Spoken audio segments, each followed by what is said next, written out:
see some familiar faces, and nice to meet some new people as well. Let's get started. Okay, I actually don't see so many familiar faces. I'll introduce some. I know you've got them. Okay.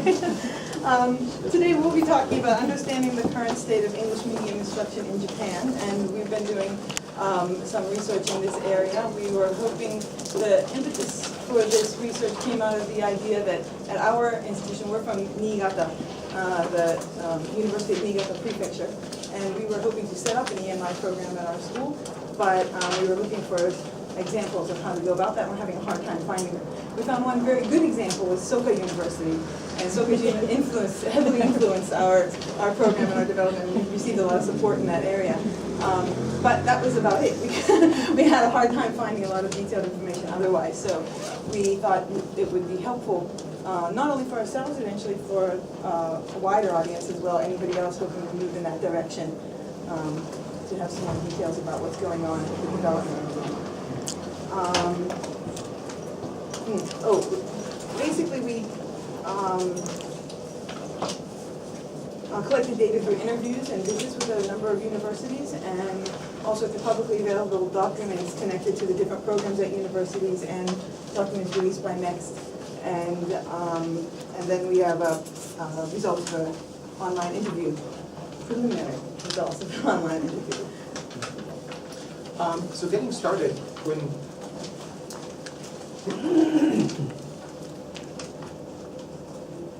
sorry, Go forward. I'm going How do you go back? too fast. Here we go.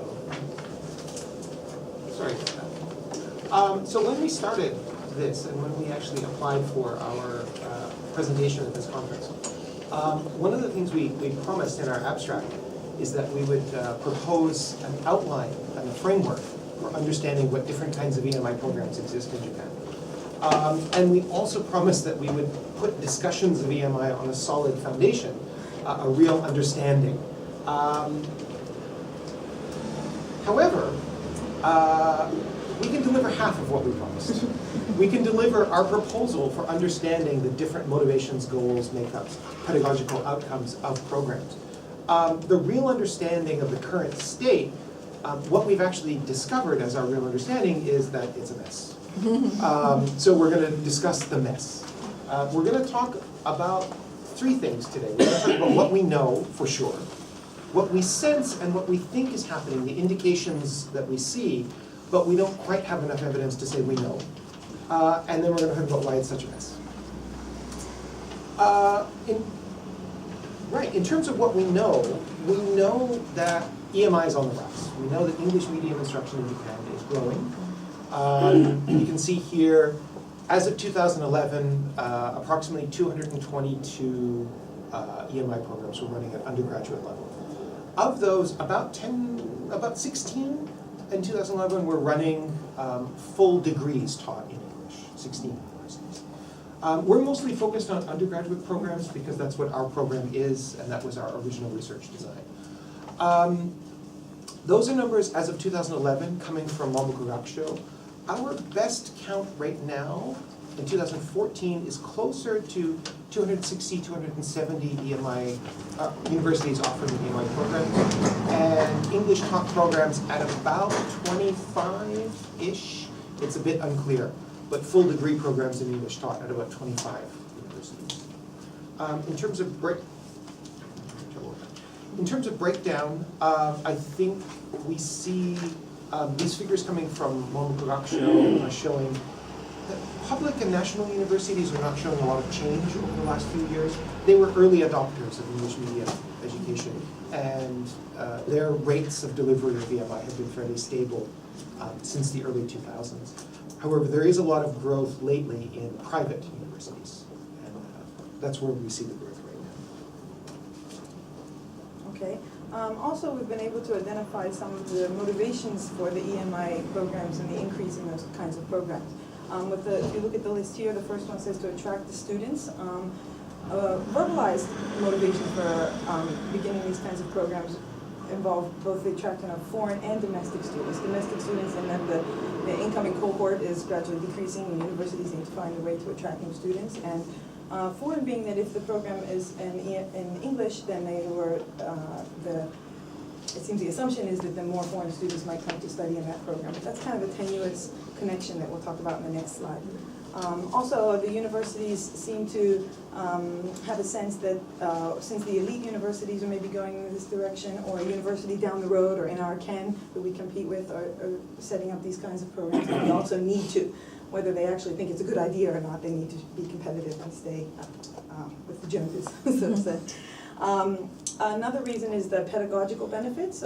If the impetus, as it shows below, the impetus can come from both administrative or faculty-driven impetus. And if the faculty is suggesting the move forward in EMI, often it's a pedagogical reason, or they just believe that it's beneficial for the students in their learning processes and their future needs.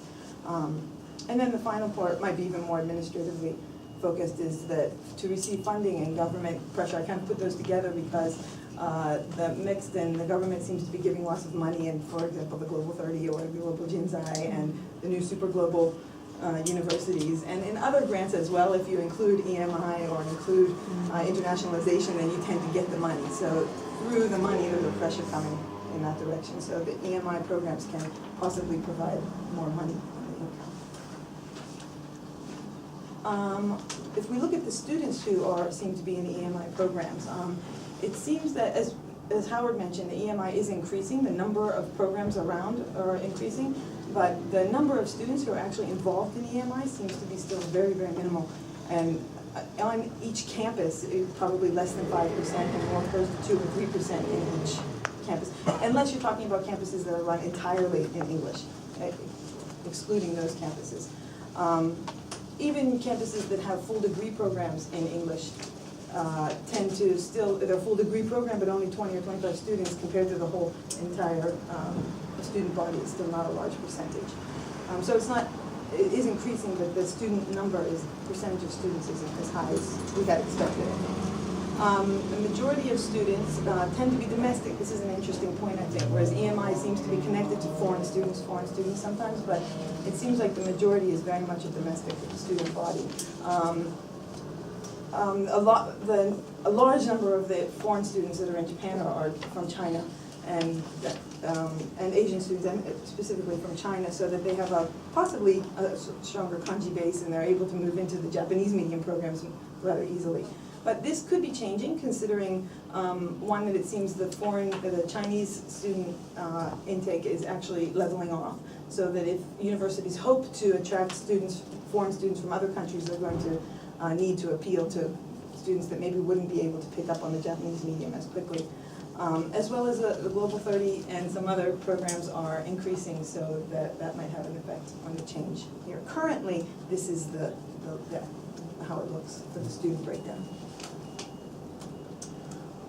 Moving on now to sort of bridging between what we know for sure and what we see indicated in our data. We've been able to break down EMI programs in Japan into 6 rough overlapping categories. We start on the left with ad hoc classes, we privately refer to as some guy all alone in the basement running his class in English for his own private reasons. And then all the way over to campus-wide EMI programs where the whole campus is running in English. Those are very few. You can count those on one hand. English Talk programs are full degree programs offered in English where students come in and do their entire 4 years in English. Again, not so common, about 25, our best count, with a little uncertainty in that number, but there's about 25 universities offering those right now. Most of EMI is running in these 3 categories in the middle. Like what we have on our campus is a semi-structured program. Inside one department, there's a range of EMI classes that are vaguely connected to the student's major, but it's not codified as a program. There aren't any entrance benchmarks. There's no diploma when they finish, that kind of thing. Integrated programs have benchmarks and diplomas, but still inside one department. And Plus Alpha programs is our name for things that are spread across a campus where students from any department can join sort of as a layer on top of their first degree. Right. We've also been able to see somewhat tendency in the staffing separation. if the EMI class is situated inside a major and not connected to a language program in any way, then it tends to be either a Japanese teacher or another international foreign professor, but possibly not Western, seems to be the tendency. Whereas if an EMI class or an EMI group of classes is situated inside a language program, then it seems that the teachers tend to be Western native English speakers. That seems to be a tendency in the split of the demographics of the people who are teaching the classes. In terms of the fields that are being offered, we sense that at the undergraduate level anyway, it's largely humanities and social sciences. There seems to be a pattern, we don't have firm numbers on it yet, but there seems to be a pattern that graduate school is offering more natural sciences and professional technical programs like engineering, whereas undergrad seems to be focused on humanities and social sciences. There seems to be something of a liberal arts trend inside EMI, where programs tend to be wide rather than deep, with lots of offerings trying to appeal to a wide variety of students. Right, and sorry, I think I went ahead too many slides. Something else that we sense is that MEXT might, not considering the numbers that we're seeing from MEXT and from the information that we're gathering, it seems that there may be a lot of universities that are slipping through the cracks that are actually doing this that MEXT is unaware of. Our university, for example, is just one example, but isn't at all on the radar, and we've been having EMI classes going on since 2009. And so there's a lot of, it seems to be that there's a lot of growth happening quickly and things that are popping up here and there, but it's real hard to get a handle on how much that's happening. So I sense that maybe it's increasing more quickly than MEXT might realize. Right. And then the next slide is more. And the next slide is the one that I just talked about. So, liberal arts, mostly humanities, social sciences. Sorry. Our department is extremely varied in that. Sorry. All right. Okay, so who's in the know? Okay, so this is, the next section is we'd like to talk about the reasons that we haven't been able to, as of yet, obtain the kind of information that we were hoping to get from the very beginning that would really help with the development on our own. We have a broad image of what's going on, but not so much details on how to implement any of that information. So one of the reasons is it's very hard to identify who is in the know on the campus. We can really sympathize with MEXT's difficulty in getting the information there. It's logical to think that the Educational Affairs Administrator or the Educational Affairs Committee faculty member or a dean of a department would have a clear understanding of what's going on, but it seems that through our visits and interviews that is really not necessarily the case.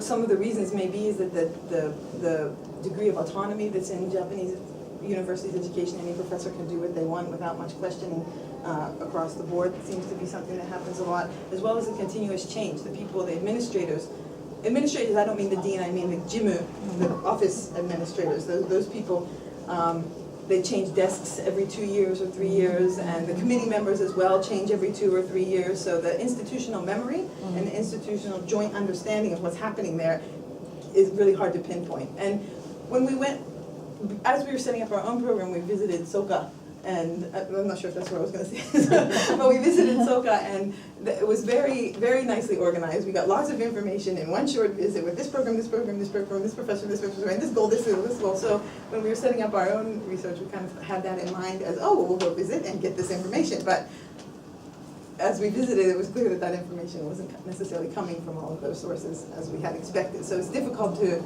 pinpoint who knows what and to get information. Go ahead. Sorry. As you. One other issue was we discovered a dramatic lack of communication, which is not necessarily a function of EMI so much as it's probably just the way things are at Japanese universities.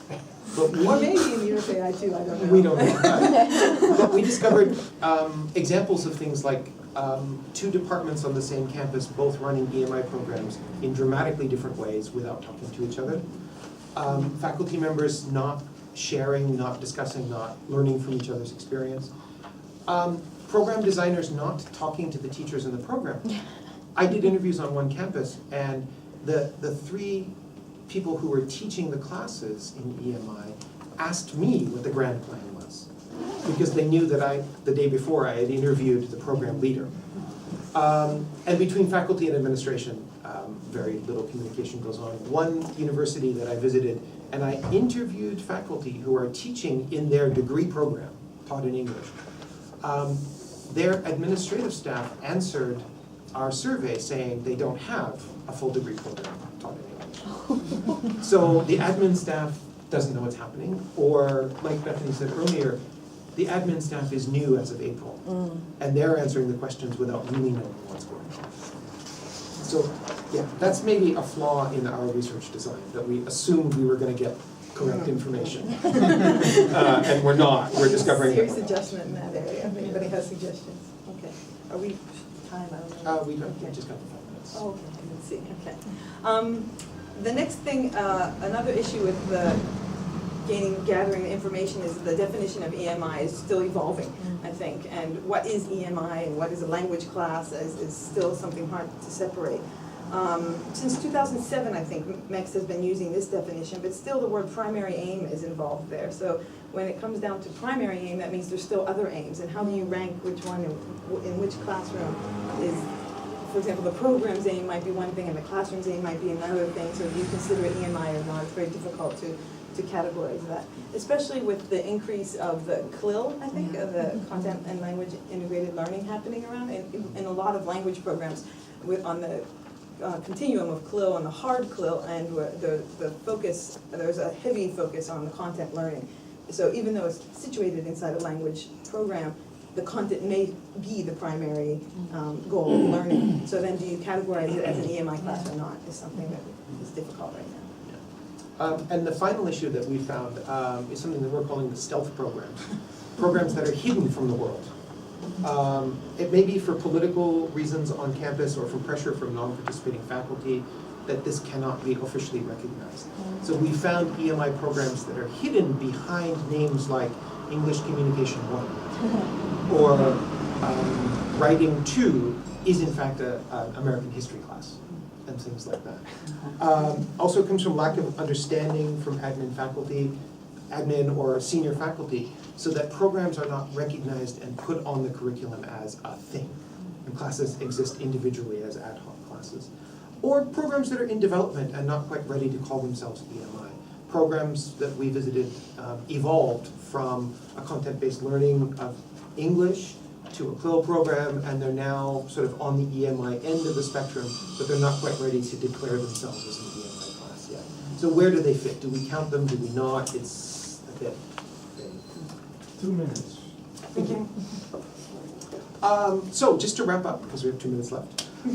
In terms of what we know EMI is increasing, and we know it's increasing more dramatically in private universities.